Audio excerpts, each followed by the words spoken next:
ముందుగా పిల్లల యొక్క కార్యక్రమ ప్రదర్శనలో వారి గురించి క్లుప్తంగా మా పెద్దలు మాట్లాడాక వారి సత్కారం జరుగుతుంది. ముందుగా సుబ్బారావు గారిని.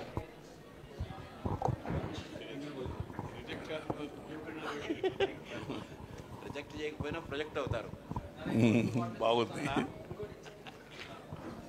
పెద్దలు, పూజ్యులు మా హనుమంతరావు గారు, పెద్దలు మా మిత్రులు సూర్యనారాయణ గారు, మాకు ప్రియమైనటువంటి శంకరనారాయణ గారు, మా ట్రస్ట్ సెక్రటరీ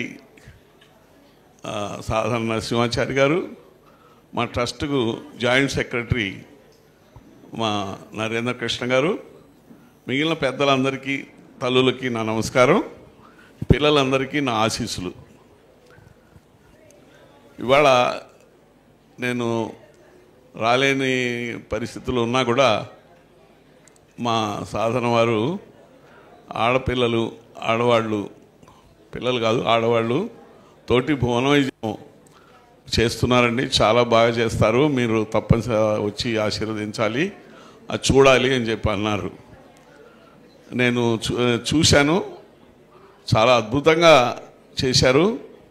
నిజంగా ఎంతో గొప్పవాళ్ళు చేసినంత గొప్పగా చేశారనిపించింది నాకు.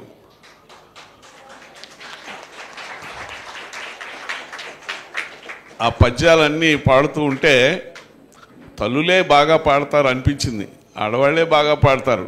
ఆడవాళ్ళ శక్తులు లేకపోతే నా దగ్గర 10 రూపాయలు ఉంటే ఇంకోళ్ళకి ఇస్తాను, తల్లికి శక్తి లేకపోతే పిల్లలకి ఏమిస్తుంది? కాబట్టి పిల్లల శక్తులు అన్నీ, మగవాళ్ళు ఆడవాళ్ళు అన్నీ కూడా తల్లి దగ్గర నుంచి పొందినాయి. అలాంటి తల్లులు ఆడవాళ్ళు వేసి ఇవాళ చాలా బాగా రంజింపజేశారు. వాళ్ళందరికీ పేరు పేరున నా యొక్క అభినందనలు. నాకేమనిపించిందంటే ఈ పిల్లలందరూ చూసి, ఈ పిల్లలు ఒకళ్ళిద్దరిని మాట్లాడిస్తే బాగుంటుంది. వాళ్ళు ఏమనుకుంటున్నారు? పిల్లలేమో వెనక్కి కూర్చున్నారు, పెద్దవాళ్ళు ఏమో చరిసి వేసుకొని ముందు కూర్చున్నారు. వాళ్ళు ఏం చూస్తారు? ఇలా చూస్తున్నారు, వీళ్ళకేమి కనపట్టల్లా.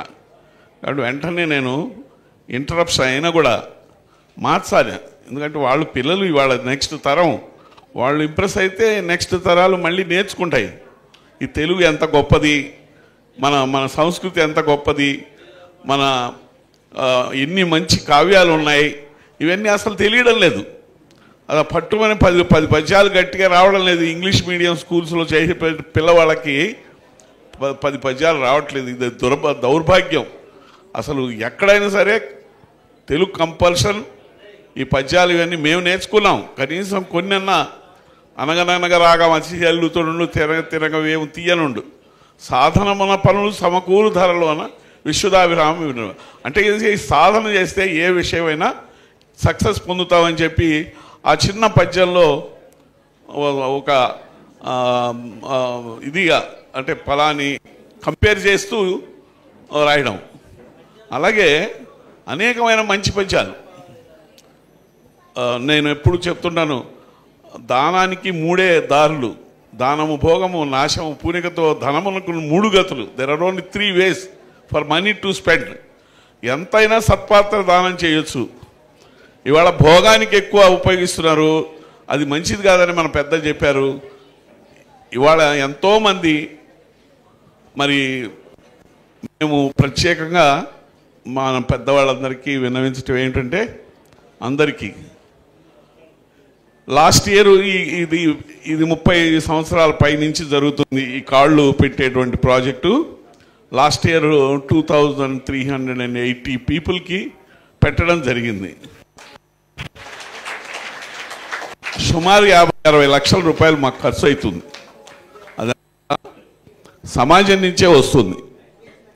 ఇంకొకటి నేను లాస్ట్ ఇయర్ మేము కొంతమంది ఆలోచించింది ఏంటంటే, ఒక స్కూల్ వాళ్ళు మా స్కూల్లో తండ్రి చనిపోయి లేదా తండ్రి విడాకులు ఇచ్చి సింగిల్ మదర్, ఆమె చాలా బాధల్లో పిల్లల్ని చదివిస్తుంది, భారత వికాస్ పరిషత్ చేస్తే బాగుంటుంది కదా అని చెప్పి సలహా ఇచ్చినప్పుడు నాకు కూడా చాలా మంచి అనిపించింది.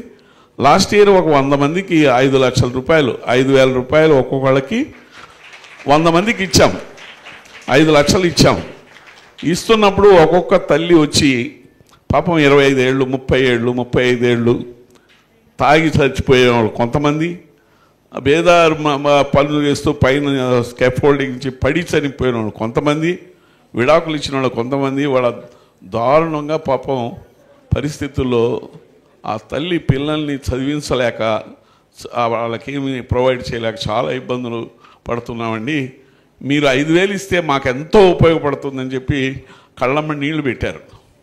అప్పుడు నాకు అనిపించింది, ఈ ప్రాజెక్టు కూడా భారత వికాస్ పరిషత్తులో టేకప్ చేస్తే, వికలాంగుల ప్రాజెక్ట్ లాగా ఇది కూడా టేకప్ చేస్తే చాలా బాగుంటుంది సమాజానికి అనిపించింది నాకు. భారత వికాస్ పరిషత్తు ఏంటంటే సమాజంలో ఏదైతే అవసరం ఉంటుందో ఆ అవసరాన్ని ఇమ్మీడియట్గా మా ట్రస్ట్ సభ్యులందరం కూడా కలిసి అది చేయడం అనేది ఆనవాయితీగా వస్తుంది. భైసాలో మన హిందువుల మీద ముస్లిమ్స్ దాడి చేసి నానా దరిద్రం చేసి ఇళ్లలోంచి బయటకు పంపించేసి టీవీలు వగలగొట్టి అదంతా రెండో రోజున మాకు వీడియో వచ్చింది. వచ్చిన వెంటనే మేమందరం కలిసి నేను ఇమీడియట్గా ప్రపోజ్ చేసి 12 లక్షల రూపాయలు మేము కలెక్ట్ చేసి సేవాభారతి వాళ్ళు అక్కడ చేస్తుంటే పంపించాం. వాళ్ళకి తిండి లేదు, బియ్యం లేవు, అన్నీ పగలగొట్టి పారేశారు. ఇది మన హిందువులందరికీ మేలుకొలుపు కావాలని నేను అంటున్నా. ఎందుకంటే ఏ క్షణమైనా ఈ దారుణం జరగబోతుంది. మొన్న బంగ్లాదేశ్లో జరిగింది. ఇవాళ మనం నోరు మూసుకొని మెదలకుండా ఉంటే రేపు పొద్దున ఇదే పరిస్థితి మన ఇళ్లకు 100 మంది వచ్చి ఇస్తే ఏం చేస్తారు? మరి ఇది క్వశ్చన్ వేశాడు Saideep. If 100 people come to your house, what you are going to do అని అన్నాడు ఆయన. ఈ క్వశ్చన్ ప్రతి హిందువు వేసుకోవాలండి. హిందువులు ఆర్ డివైడెడ్ ఇంటూ క్యాస్ట్. ఈ దరిద్రం పోతేనే కానీ మనం బాగుపడం. మేము 12 లక్షల రూపాయలు పంపించాం. తర్వాత కరోనా అప్పుడు 40 లక్షలు కలెక్ట్ చేసామండి. 40 లక్షలు కలెక్ట్ చేసి ఒక 15 ఆక్సిజన్ కాన్సన్ట్రేటర్స్ తీసుకొని ఆనాడు ఒక రోజుకు 30,000 ఛార్జ్ చేస్తున్నారు హాస్పిటల్స్లో ఆక్సిజన్ కాన్సన్ట్రేటర్. మేము ఆల్మోస్ట్ నామినల్గా మేము ఇచ్చి ఎంతోమందిని ఆదుకున్నాం. ఆ విధంగా సమాజంలో ఏదైతే అవసరం ఉందో అది ఇమ్మీడియట్గా స్పందించి మేమందరం కలిసి చేస్తున్నాం. ఇప్పుడు ఈ సంవత్సరం నుంచి మాకు మొన్న బోర్డు మీటింగ్ పెట్టాను 4 రోజుల నాడు. నేను చెప్పాను ఇలాగా ఉంది, సింగిల్ మదర్ పిల్లలకి మనం ఇద్దాం అంటే లాస్ట్ బోర్డు మీటింగ్లో మా వాళ్ళు 5,000 ఏం సరిపోతుంది, కనీసం మనం 10,000 ఇస్తే బాగుంటుంది అని అన్నారు. 5,000 ఇస్తే 15 లక్షలు అయితే 10,000 ఇస్తే ఎంత కావాలి? 30 లక్షలు కావాలి కదా. ఈ సంవత్సరం 30 లక్షలు ఇద్దాము, మనం ఇది సమాజంలో చాలా అవసరమైంది అని చెప్పి 30 లక్షలు ఇస్తాము. ఒక 250 మంది 300 మంది పిల్లలకి ఇస్తామని చెప్పి మేము మొన్న బోర్డులో పాస్ చేశాం. దాదాపు ఈ సంవత్సరం 210 మందికి 15 లక్షలు ఇచ్చాం. సో ఈ సంవత్సరం మేము తొందరగా ఇద్దాం అనుకుంటున్నాం. మే జూన్లో పిల్లలు ముందు స్కూల్ ఫీజులో లేకపోతే బట్టలో లేకపోతే పుస్తకాలు ఇవన్నీ కొంటారని ఈ సంవత్సరం నిర్ణయించాం. ఇందులో ముఖ్యంగా ఏంటంటే మా సాధన వారు కొద్ది కాలం నుంచి కొంచెం ఇబ్బందులు పడుతున్నారు హెల్త్లో. అందుకని మాకు ఒక గొప్ప రత్నం లాంటి వాడు నరేంద్ర కృష్ణ, నేను చూస్తున్నాను, ఆయన వెరీ డైనమిక్ పర్సన్. నాకు ఒక ఇది ఉండేది, లావుగా ఉంటే పని చేయలేరు అని, కానీ ఆయన చూస్తే లావుగా ఉన్నోళ్ళు ఇంకా ఎక్కువ పని చేస్తారనిపించింది. ఆయన్ను రిక్వెస్ట్ చేసి, అయ్యా సాధన వారు మీరు కలిపి కాంప్లిమెంటరీ టు ఈచ్ అదర్ మీరు పనిచేయండి ట్రస్ట్ బోర్డులో, ఈ ట్రస్ట్ బోర్డు ఎంతో గొప్ప పనులు చేయాలి అని చెప్పి ఆయన్ని రిక్వెస్ట్ చేయడం, ఇమీడియట్గా ఆయన ఒప్పుకోవడం, మా ట్రస్ట్ సభ్యులందరికీ ఫోన్లు చేసి చెప్పడం, అది జరిగిపోయింది. కాబట్టి నేను నరేంద్ర కృష్ణ గారిని, సాధన వారిని ఏ మంచి కార్యక్రమాలు చేస్తే ఈ భారత వికాస్ పరిషత్ సమాజానికి ఇంకా ఎక్కువ సేవ చేయగలదు ఆలోచించండి.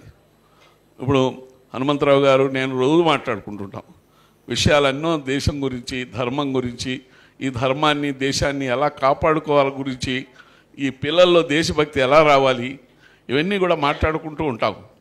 దానిలో ముఖ్యంగా మనం నా ఉద్దేశం ఏంటంటే ఈ దేశంలో మనంత కృతజ్ఞులు అంటే చేసిన మేలు మర్చిపోయే వాళ్ళంత వాళ్ళు ఎవడూ లేడనిపిస్తుంది మన దేశంలో. ఎందుకంటే సర్దార్ వల్లభాయ్ పటేల్ లాంటి వాళ్ళని మన దేశం మర్చిపోయింది. ఆ నరేంద్ర మోడీ గారు అక్కడ ఎలక్ట్ చేసేంతవరకు చాలామంది తెలియదు. మేము ఒక పుస్తకం వేసి 5 రూపాయలు చేసి సబ్సిడైజ్ చేసి 10,000 పుస్తకాలు పంపించాం. ఎందుకంటే నేను చిన్నప్పుడు ఇండామిటబుల్ సర్దార్ అని భవాన్స్ జర్నల్ వాళ్ళు వేశారు. అది ట్రాన్స్లేట్ చేయించి ప్రత్యేకంగా పిల్లలకు అర్థం కావాలి.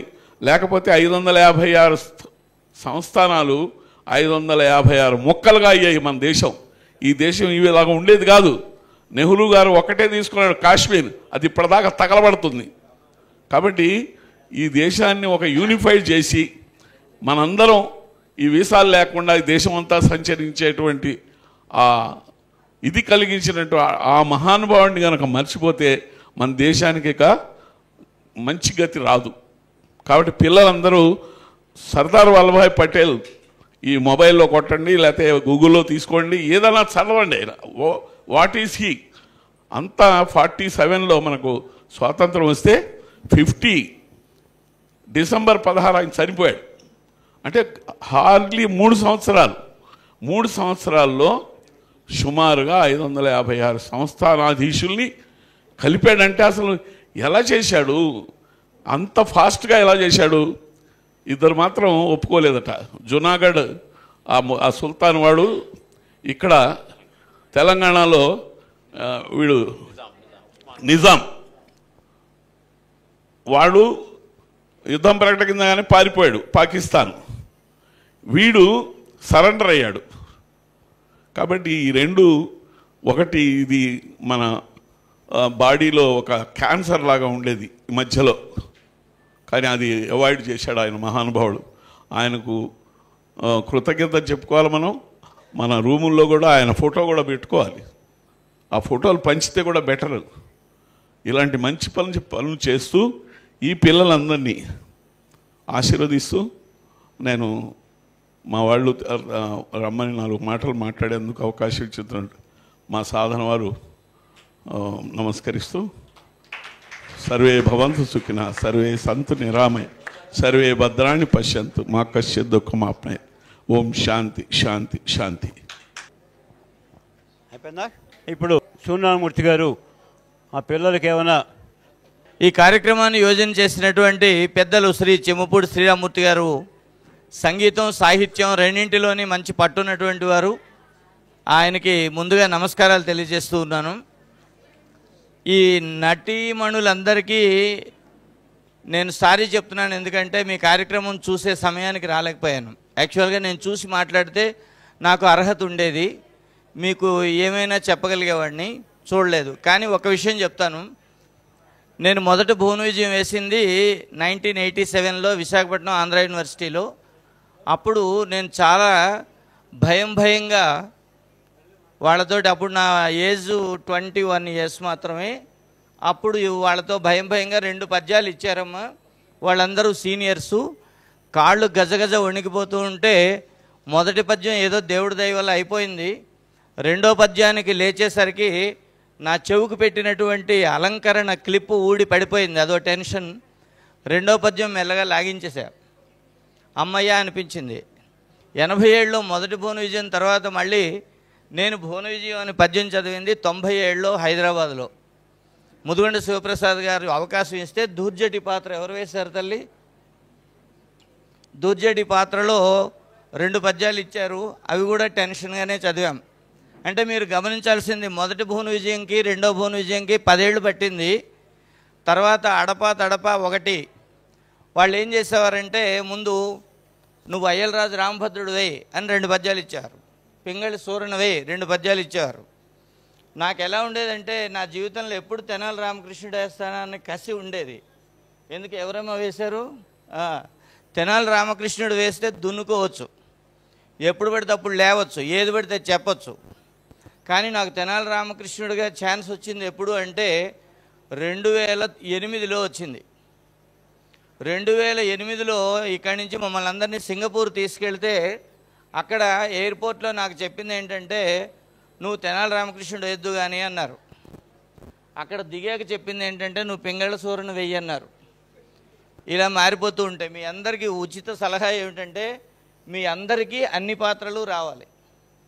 నా 2 పద్యాలే నేను ముక్కును బట్టి పాడేస్తా అనొద్దు. అందరికీ అన్ని పాత్రలు రావాలి. స్పాంటేనియస్గా ఒక డైలాగ్ గ్రాంధిక భాషలో చెప్పటం అలవాటు చేసుకోండి. ఇది నెంబర్ 1. ఇక తర్వాత నుంచి నేను వెనక్కి తిరిగి చూడలేదండి. అందరూ నన్ను మోసారు. మొన్ననే 3 రోజుల కిందమే మన నాంపల్లి ఎగ్జిబిషన్ గ్రౌండ్లో నా 465వ భువన విజయం వేశాం. అంటే ఇది గమనించండి, జర్నీ ఎలా ఉంటుందంటే మొదటి స్టెప్ చాలా స్లోగా పడుతుంది. ఒకసారి ఆర్పిఎం సెట్ అయిపోయిన తర్వాత ఆ స్పీడ్ వేరుగా ఉంటుంది. మీరు కూడా అన్ని కార్యక్రమాలు చేయాలి. ఎక్కడికి పిలిస్తే అక్కడికి పరిగెట్టాలి. మేము అక్కడికి రాము ఇక్కడికి రాము అని అనకండి. చదువుకి ఒక టైం పెట్టండి.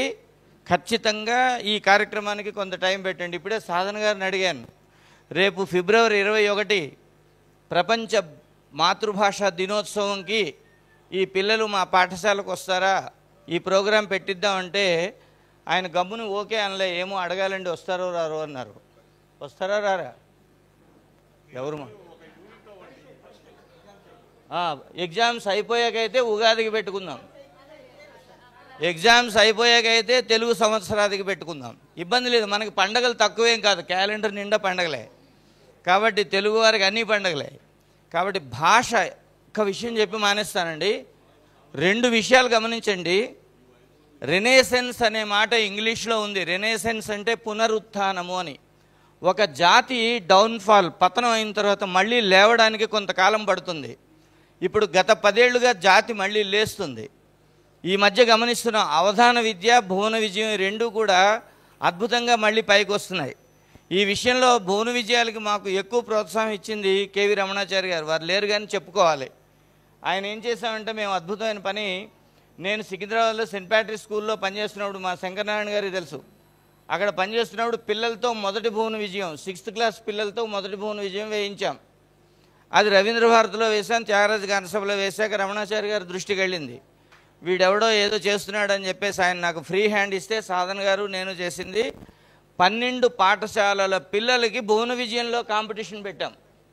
రోజుకి 3 గ్రూపులు 3 గంటలు భువన విజయం వేస్తే అలా 12 పాఠశాలలు 4 రోజులు భువన విజయాలు వేస్తే పాపం జడ్జిలకి పిచ్చెక్కిపోయింది చూడలేక. మొత్తానికి పార్టిసిపేట్ చేసిన ప్రతి పాఠశాలకి 5,000 రూపాయలు ఇచ్చారు మేకప్ ఖర్చుల కోసం. మొదటి ప్రైజు 10,000 ఇచ్చారు, రెండో ప్రైజు 8,000 ఇచ్చారు, మూడో ప్రైజు 6,000 ఇచ్చారు. ఇంత కష్టపడి పనిచేసి మేమేదో గొప్పవాళ్ళం, స్క్రిప్ట్ నేనే రాశా నేనే తయారు చేశా అని మా పిల్లల్ని పంపిస్తే మా పిల్లలకి కన్సలేషన్ ప్రైజ్ వచ్చింది. ఎందుకు ఇది చెప్తున్నానంటే మీకు, మనం గొప్పవాళ్ళం అనుకుంటాం చాలాసార్లు, కానీ మన మించిన వాడు డోర్ అవతల ఎవడో ఉన్నాడు. అది గమనించాలి. అది గమనించి మనం ప్రిపేర్ అవ్వాలి. అటువంటి ప్రిపరేషన్ మన దగ్గర ఉంటే మనం అనేకమైనటువంటి వేదికలు మనవే అవుతాయి. అటువంటి విజయోత్సవాలు చేసుకోవచ్చు. మీరు కూడా అద్భుతమైనటువంటి కొత్త కొత్త పద్యాలు నేర్చుకోండి.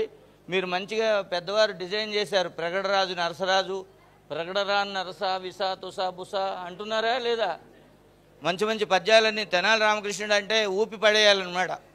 అటువంటి పరిస్థితి ఉంటుంది. ఒకసారి ఆన్లైన్లో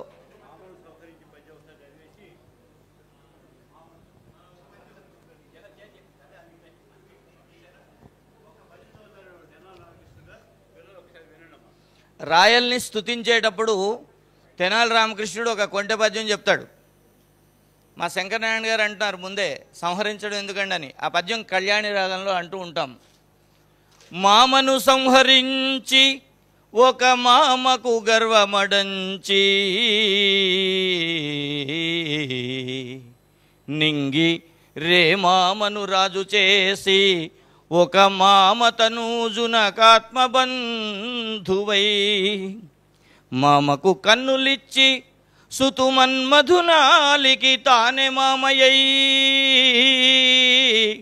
మామకు మామయ్యైన పరమాత్ముడు బ్రోచుత కృష్ణరాయని. దీని మీద కళ్యాణ రాగం వచ్చిన వాళ్ళు ఎంతైనా ఆడుకుంటారు. ఒక విషయం చెప్పాలి, నేను పాడువాడను గాను. అవసరం లేదు సార్, టైము. ఈ చమత్కారం తెనాలి రామకృష్ణుడు వినాలి.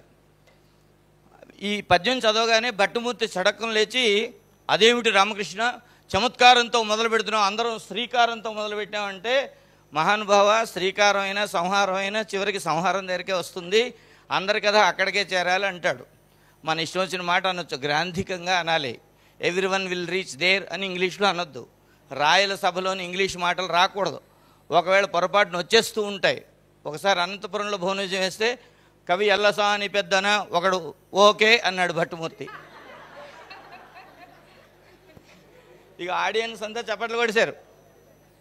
వెంటనే నేను ప్రభు భట్టుమూర్తి ఏదో మ్లేచ్చుల భాష నేర్చుకున్నట్టున్నాడు, ఆయన ఉద్దేశంలో అలసాని పెద్దన ఒకే ఒకడని అనుకుంటున్నాడేమో అన్నాను. ఆ ఓకేని ఒకే చేస్తే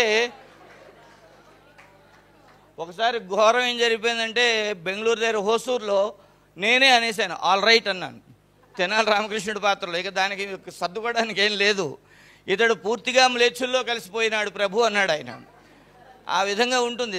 తమాషా అయినటువంటి సంభాషణ లేకుండా 3 గంటలు కూర్చోబెట్టలేము. మీరు వదలరా మీరు. మామను సంహరించి శ్రీకృష్ణుడైనటువంటి మహానుభావుడు కంసుడైనటువంటి మేనమామను చంపి ఒక మామకు గర్వమడంచి ఆ మహానుభావుడైన జాంబవంతుడిని సంహరించి ఆయన్ని మామ చేసుకున్నాడు, ఆయన కూతుర్ని తీసుకొని. నింగిరే మామను రాజు చేసి, ఆకాశంలో రాత్రిపూట వెలిగేటువంటి మామ చందమామను రాజు అనేటువంటి శబ్దంతో మొదట సంబోధించిన వాడు శ్రీకృష్ణుడు. రాజు చేసి ఒక మామ తనూజునకాత్మబంధువై, పాండురాజు యొక్క కుమారుడైన అర్జునునకు ప్రియ సఖుడై ఆత్మబంధువై, మామకు కన్నులిచ్చి రాయబార ఘట్టంలో ధృతరాష్ట్రునికి నేత్రములిచ్చి తన విశ్వరూపాన్ని చూపించి, మామకు కన్నులిచ్చి సుతు మన్మధుని, తన కుమారుడైన మన్మధుని యొక్క ఆలికి తానే మామయ్యై. తెనాలి రామకృష్ణుడు ఏం చేయాలంటే ఇంతవరకు అర్థం చెప్పేసి, ప్రభు ఇంతవరకు పద్యం వీళ్ళంతా చెప్పేస్తారు ప్రభు, కానీ ఈ చివరి పద్యంలోనే ఈ రామకృష్ణుని చమత్కార భాస్వరం ఉంది ప్రభు అంటాడు. ఏమిటి అంటే, మామకు మామయ్యైన పరమాత్ముడు శ్రీకృష్ణుడు మామగారికి మామ ఎలా అయ్యాడంటే, సముద్రమునందు ఉద్భవించినటువంటి లక్ష్మీదేవిని భార్యగా స్వీకరించి సముద్రుణ్ణి మామను చేసుకున్నాడు శ్రీ మహావిష్ణువు. ఆ హరి, ఇక్కడ హరి అనే శబ్దమే వాడాలి. ఆ హరి తన పాదమునందు ఉద్భవించినటువంటి గంగమ్మను ఆ సముద్రునికి భార్యగా పంపించి ఆ మామగారికి ఈయన మామ అయ్యాడు. మామకు మామయ్యైన పరమాత్ముడు బ్రోచుత, సరే కృష్ణరాయనండి బ్రోచుత అని ఉంటుంది. ఈ వివరణ చెప్పగానే ఖచ్చితంగా ఆడియన్స్ ఎంజాయ్ చేస్తారు. అటు అంటేనే చప్పట్లు కొడుతున్నారు ఆయన. అందుకని భాషా పటిమ ఉండాలి, భావంలో ఒక డెప్త్ ఉండాలి, అన్నిటికీ మించి ఆంగికమైనటువంటి అభినయం కూడా చాలా చక్కగా ఉండాలి. ఆ ప్రగడరాజు నరసరాజుని ఓడించడం కోసం మరి మీరు ఏ పద్యం చదివారో నాకు తెలియదు, కానీ తెనాలి రామకృష్ణుడు ఎలా ఓడించారమ్మా? మేకతోక చెప్పారు కదా, ప్రూవట బాబాయ్ కూడా చెప్పారు. అంతే అయిపోయిన తర్వాత వచ్చారా? క్షమించమని అడుగుతున్నా కదా స్వామి. నేను వాళ్ళని అడుగుతున్నా, మిమ్మల్ని అడగలనా స్వామి? అయ్యా అయ్యా అయిపోయింది కదా. మీరు ఈసారి పద్యం పంపిస్తానమ్మా నీకు. ఆ పద్యం ఏంటంటే, నరసరాజుని ఓడించడం కోసం, ఏమయ్యా మేక తోక అంటున్నావు, ఈ తోకలతోటి మాకు పని లేదు అంటాడు. అప్పుడు నిజమైనటువంటి పద్యం ఏం చెప్తాడంటే, నిజమైన పద్యం చెప్తున్నానయ్యా, దీనికి అర్థం ఉంటుంది, నువ్వు చెప్పగలవా అని చెప్పేసి, తేజము సాధు వృత్తమును తేకువగలిగిన వీరుడెప్పుడు, ఇది మొదటి పాదం. రెండో పాదం నీకు వచ్చేస్తుందమ్మా ఇప్పుడే. ఆజికి ఇట్లను పరునియాలికి ఇట్లను అర్ధికి ఇట్లను, ఇది రెండో పాదం. ఇక మూడో పాదం కూడా మొదటి పాదమే రిపీట్ అవుతుంది. తేజము సాధు వృత్తమును తేకువ గల్గిన అని పైన చెప్పాను. తేకువ లేని బికారి ఎప్పుడు, మళ్ళీ రెండో పాదం నాలుగో పాదం అయిపోతుంది. ఆజికి ఇట్లను పరునియాలికి ఇట్లను అర్ధికి ఇట్లను. ప్రగడరాజు నరసరాజుకి పిచ్చెక్కుతుంది. ఏముందయ్యా ఇందులో, ఇట్లను ఇట్లను ఇట్లను అన్నావు, ఎట్లను మాకేం తెలుస్తుంది అని కదా. ఆ ఇట్లను ఏమిటి అనేటువంటిదంటే, కేవలం పదానికి అర్థం చెప్పడమే అభినయం కాదు, మనం పద్యం చదివేటప్పుడు మన యొక్క శారీరకమైన భాష కూడా పనిచేస్తుంది.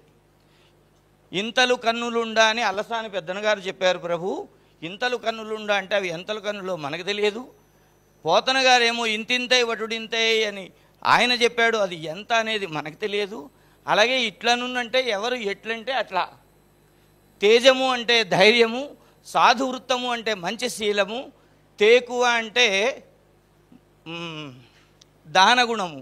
ఈ 3 గుణాలు ఉన్నటువంటి వాడు యుద్ధానికి ఇట్లా అంటాడు, ఇతరుల స్త్రీలకు ఇట్లా అంటాడు, బిచ్చగాళ్ళకి ఇట్లా అంటాడు. ఎట్లా అంటాడంటే అభినయించి చూపించాలి. ఆజికి ఇట్లను మీసం మెలివేయాలి, ఆజికి ఇట్లను పరునియాలికి ఇట్లను, ఇతరుల భార్యలకు ఇట్లా అనాలి. ఆజికి ఇట్లను పరునియాలికి ఇట్లను, అర్ధికి ఇట్లను, బిచ్చగాడికి ఇట్లా అంటాడు.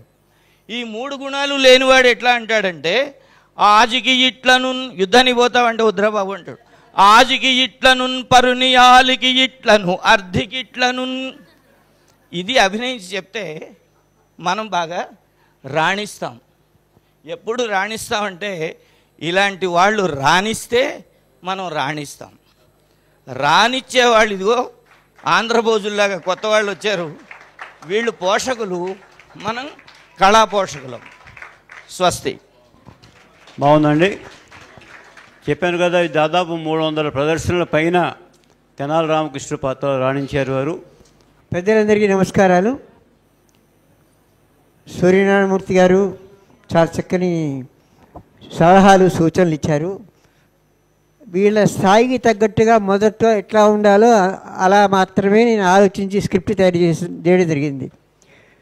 ఎందుకంటే మొట్టమొదటిసారి ఆంగ్ల మాధ్యమంలో మొదటి నుంచి చదువుకున్నటువంటి వాళ్ళు, బీటెక్ వరకు చదువుకున్నటువంటి వాళ్ళు ఇవాళ మనం గ్రాంధికంలోకి దింపామంటే 2వ నాడే 3వ నాడే ఇంటికి వెళ్ళిపోతారు. గుడ్ బై సార్, మా వల్ల కాదు అంటారు వాళ్ళు అనే ఉద్దేశంతో వ్యావహారికలో నేను చేశాను. తర్వాత మీ యొక్క సూచనలన్నీ పాటిస్తాను. మీ నుండి మావుడు సూర్యనారాయణమూర్తి గారు చాలా మాకు సహకరించారు. దత్తాత్రేయ శర్మ గారు, సత్యప్రసాద్ గారు, హెచ్విఎల్ ప్రసాద్ బాబు గారు, దత్తాత్రేయ శర్మ, వీరంతా చేస్తున్నారు. సాహితీ సరవంతి సాధారణ నరసింహాచార్య గారు మాకు చాలా జూమ్ షోలో కూడా వచ్చి ఎంతో మంచి సూచనలు ఇచ్చారు, మంచి సహకారం చేశారు. స్క్రిప్ట్ రైటింగ్లో కూడా మంచి సూచనలు ఇచ్చారు. వీళ్ళందరి యొక్క సహకారం వల్ల నేను ఈ మాత్రం చేయగలిగాను. ఇది 3 నెలల ప్రాజెక్టు. ఇందులో చాలామంది ముఖాలు నాకు తెలియవు, పిల్లలు అంతా ఆన్లైన్లోనే చేశాం. ఎక్కడ లైవ్ రిహార్సల్ చేయలేదు. అలా ఆన్లైన్ చేయబట్టి చాలా చక్కని సపోర్ట్ చేశారు పిల్లలు. చాలా సంగీతం నేర్చుకుంటున్నటువంటి వాళ్ళని సెలెక్ట్ చేసుకోవడం జరిగింది. అంటే రంగస్థల పద్యాల పోటీలు పెట్టితే 26 మంది పిల్లలు వచ్చారు, ఆడపిల్లలే వచ్చారు 26 మంది. తర్వాత 10 మంది వచ్చారు పిల్లలు. అంతా అప్పుడు ఆలోచన వచ్చింది, వీళ్ళ చేత భోజనం ఇద్దామని ఆలోచన వచ్చింది. అశ్విని సుబ్బారావు గారు మంచి మాట అన్నారు, 3 నెలలకు ప్రోగ్రామ్ అయినా ఇలాంటి చేస్తే మాకు సంతోషం ఉండే అన్నారు. మీరు అన్నట్టు ఊహించని ప్రాజెక్ట్స్ అన్నీ కూడా మీ ముందు నేను ప్రస్తావిస్తే ఇక్కడ ఆవిష్కరింపజేస్తాను. మీ స్టేజెస్ ఇస్తే మీరు అనుమతిస్తే ఒకసారి వేసిన ప్రోగ్రాం ఇంకోసారి వేయకుండా నేను చేస్తాను. వేసిందే మళ్ళీ ఎక్కడ వేయం. అలా కొత్త ప్రాజెక్ట్స్ అన్నీ ఉన్నాయి ఆలోచనలో అని అలాంటివి మీ చేసే అవకాశం ఉంటుంది. దయచేసి మీరు పెద్దలందరూ సహకరిస్తే, మా ఫౌండేషన్ వారు సహకారం ఎప్పుడు ఉంది. మీరందరూ సహకరిస్తే పిల్లల అందరికీ నా హృదయపూర్వకమైన ధన్యవాదాలు తెలియజేసుకుంటూ, పెద్దలందరికీ ధన్యవాదాలు తెలియజేసుకుంటూ, మీ యొక్క దాతృత్వాన్ని నేను అభినందిస్తూ సెలవు తీసుకుంటాను. ధన్యవాదాలు. వారు చెప్పినట్టు 3 నెలలకు ఒకసారి మాకేం అభ్యంతరం లేదు. మేము వాళ్ళకి పారితోషికాలు ఇవ్వడం కానీ, లేకపోతే ఈ హాల్ ఇవ్వడం కానీ అన్నీ కూడా మేము సిద్ధంగా ఉన్నాం. మీరు చేయండి సార్. ధన్యవాదాలు సార్. ధన్యవాదాలు సార్. ఈ కార్యక్రమం కూడా అశ్విని చారిటబుల్ ట్రస్ట్, భారత వికాస్ పరిషత్ ట్రస్టే సౌజన్యంతో జరుగుతుందన్న కార్యక్రమం. ఇప్పుడు శంకరనారాయణ గారు క్లుప్తంగా మాట్లాడిన తర్వాత మనం సెలవు తీసుకుందాం. సెలవు తీసుకోవడానికి ఏం పర్వాలేదు, ఇప్పుడైనా సెలవు తీసుకోవచ్చు. వెనక జ్ఞాపికలు పట్టుకున్న వాళ్లకు నమస్కారము, ముందు ఓపిక పట్టుకున్న వాళ్లకు నమస్కారము. అన్ని దానాల్లోకి గొప్ప దానం ఏంటి? అన్నదానం కాదు, మైక్ దానం. అన్నదానం ఒక పూటే కడుపు నిండుతుంది, కానీ మైక్ దానం మాత్రం మనుషుల్ని ఎంతసారమైనా ఇబ్బంది పెట్టవచ్చు. నా జీవితంలో హైదరాబాదులో మొట్టమొదటిసారి నన్ను ఆశీర్వదించిన వ్యక్తి అశ్విని సుబ్బారావు గారు. ఒక వినాయకుడి పటం ఇచ్చారు. ఆ పటాన్ని పట్టుకుని మా అమ్మాయిని రాసుకునేవాళ్ళు ఇద్దరు ఇప్పుడు అమెరికాకు వెళ్ళారు. అదే నా బాధ. ఇక్కడ సాధన నరసింహాచారి గారు ఉన్నారు. ఆయన 16వ సంవత్సరం, ఆయన 16 కాదు సంవత్సరం పెట్టి 16 సంవత్సరం. అక్కడ మూర్తి గారు ఉన్నారా, ఈనాడు మూర్తి గారు. ఆ మూర్తి గారికి అవార్డులు ఇచ్చారు. అప్పుడు ఇచ్చారు కదండి. ఇచ్చినప్పుడు నేను ఈయన సాధన నరసింహాచారి గారి పేరు వెంటనే తప్ప చూడదప్ప ఎస్వి సంజీవ్ నగర్లో ఉన్నారు. నాకు కూడా అవార్డు ఇస్తారనుకున్నాను. అప్పుడు నేను పూర్వం ఇప్పుడు 50 ఏళ్ల క్రితం నేను అష్టావధానం చేశాను. 1974వ సంవత్సరం నవంబర్ 16న.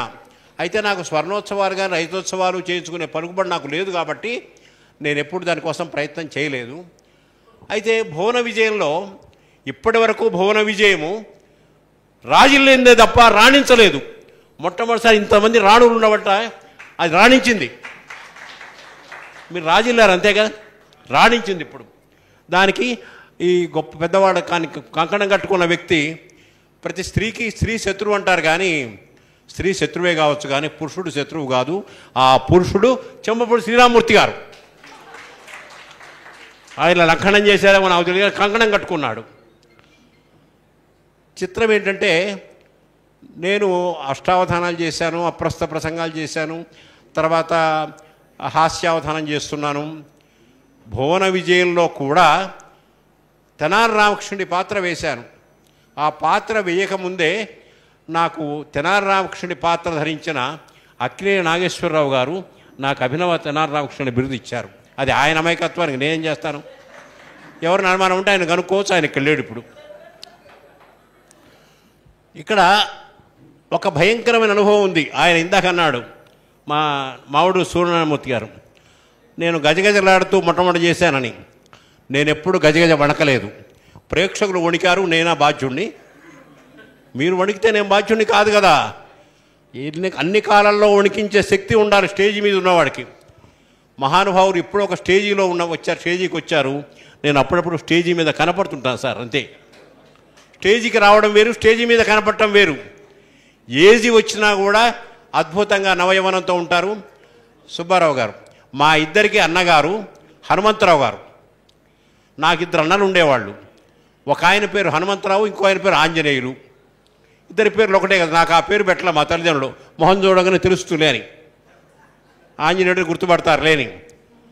ఇంతమంది మహానుభావుల మధ్యలో నేను ఇవాళ నేను అతిథులు అభ్యాగతులు ఉంటారు. ఏ కార్యక్రమం ఉన్నాయా? వీళ్ళందరూ అతిథులు. అక్కడేమో నరేంద్ర మోడీ గెలిచాడు, ఇక్కడేమో నరేంద్ర కృష్ణ గెలిచాడు. అక్కడ ఇలాంటి చిత్ర విచిత్రాలు జరుగుతుంటాయి. నేను భువన విజయంలో గజ్వేల్ దగ్గర ఒక భువన విజయం జరిగితే దత్తాత్రేయ శర్మ గారు నిర్వహించారు. ఈయన తిమ్మర్సు గారు వింటారనే వెనక కూర్చోబెట్టాం వద్దని. ఈయన తిమ్మర్సు, ఈయనను తిమ్మ ఋషి అన్నాను. నా దురదృష్టం ఏంటో కానీ తిమ్మర్సు వాళ్ళ వంశంలో నేను పుట్టానని అంటారు. మా వంశాన్ని ఒక చెప్పాడు. నేను ఎప్పుడు మా ఇంటి పేరు కూడా నేను చెప్పను. నేను ఆ గజ్వేల్లో తెనాలి రామకృష్ణ పాత్ర ధరిస్తుంటే నాకు పంచె కట్టుకోవడం అలవాటు లేదు. పెళ్ళప్పుడు కూడా నేను పంచె కట్టుకోలేదు సార్, పంచె కట్టుకోలేదు. అంటే వేరే ప్యాంటు వేసుకున్నా కానీ పంచె కట్టుకోవాలా. అక్కడేమో పంచె కట్టుకోవాల్సింది. మరి తెనాలి రామకృష్ణుడు చెప్పినట్టుగా ప్యాంటు వేసుకొని కూర్చోలేడు కదా ఓకేలాగా. నేను ఓకే అన్నాను కానీ ఆ పంచె ఊడిపోయే స్థితికి వచ్చింది. అక్కడ ప్రకట నరసిక వచ్చి నన్ను చెప్పమన్నాడు. మేమిద్దరం నిలబడి వాగ్వాదం చేసుకోవాలి.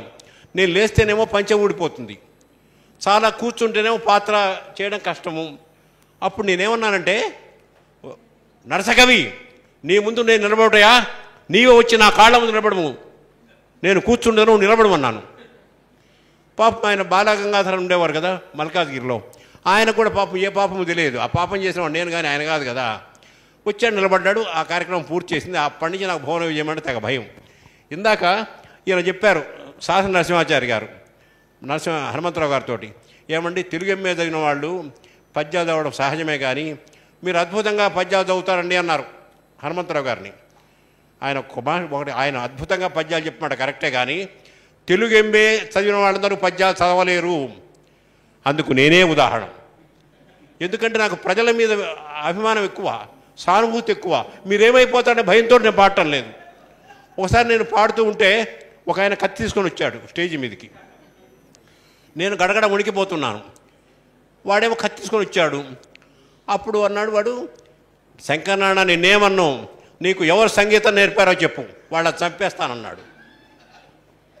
నేను భయపడి ఏం చేయాలో అర్థం కాలేదు. అశ్విని సుబ్బారావు గారు నేర్పించారండి అన్నాను.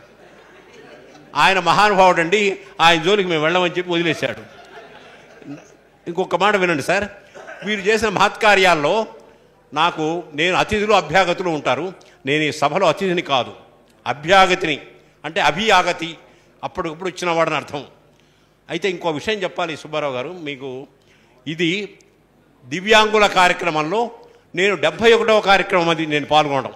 71, 66 సార్లు విజయనగరం జిల్లాలో మంగళపాలెం అనే ఊళ్ళో వాళ్ళు గురుదేవ చారిటబుల్ ట్రస్ట్ అని వాళ్ళు వికలాంగులకు ఇవన్నీ కృత్రిమ ఇస్తుంటారండి. ఇప్పుడు 1,00,000 మందికి ఇచ్చారు.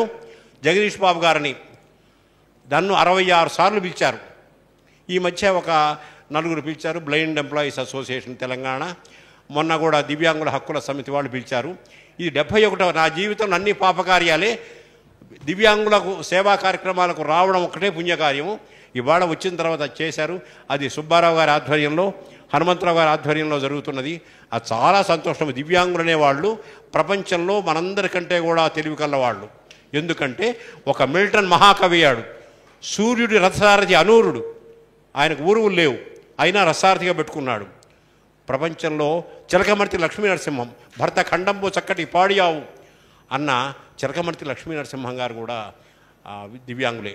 ఇటువంటి ఒకవైపు సమాజ సేవ, రెండో వైపు ఆధ్యాత్మికంగా, మూడో వైపు ఇట్లా కళాత్మకంగా సేవలు చేస్తున్నటువంటి ఈ సంస్థకు తన కష్టాలు ఉన్నా కూడా దిగమింకొని సాధన నరసింహాచారి గారు పాపం ఇవాళ నాకు ఇందాక నుంచి ఒకటే దిగురుగా ఉంది, అమ్మాయి సంఖ్య లేదే అని నేను బాధపడుతున్నాను. అమ్మాయి సంఖ్య లేదే.